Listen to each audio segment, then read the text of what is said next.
বিসমিল্লাহিৰ ৰহমানিৰ ৰহিম। পৰম কৰুণাময় পৰম দয়ালু আল্লাহ তাআলাৰ নামত আৰম্ভ কৰোঁ। আজি মই নামাজৰ অৰ্থত আয়তাল কুৰচি অৰ্থটো ক'ব বিচাৰিছোঁ। আয়তাল কুৰচি অৰ্থটো হ'ল আল্লাহ চিৰজীৱন্ত চিৰ বিৰাজমান, যিজনে গোটেই জগতৰ প্ৰভু। তেওঁৰ বাহিৰে কোনো দ্বিতীয় উপাস্য নাই। তেওঁৰ টোপনি নাযায় আৰু তন্দ্ৰাও নাযায়। পৃথিৱী আৰু আকাশমণ্ডলত যি আছে সকলো তেওঁৰ অনুমতি অবিহনে কোন আছে চুপাৰিচ কৰিব।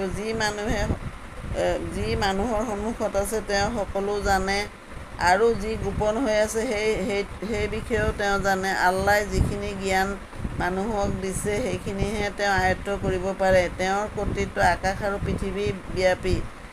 এইবিলাক ৰক্ষণাবেক্ষণ কৰোঁতে তেওঁ ক্লান্ত নহয়। মুঠতে তেওঁ মহান আৰু পৰম সত্তা। সমাপ্ত।